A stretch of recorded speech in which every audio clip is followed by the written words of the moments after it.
it never crossed my mind, when I was studying, that I have to do this particular stream. As a student, you just want to excel whatever you're doing.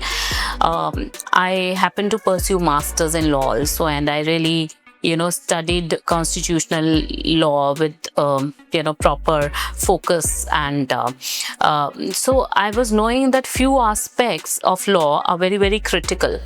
Women, children, on in policy matters, government bring very legal way, legal framework which is very relevant, which is very strict, has to be avoided. Having said that, that was never there when I started my professional journey also.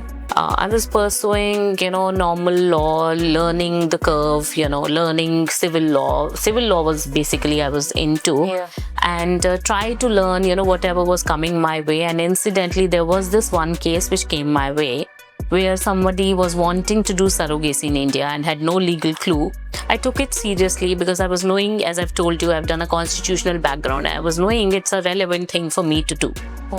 And I never knew that one case I'll take it up and it will become, this way for me.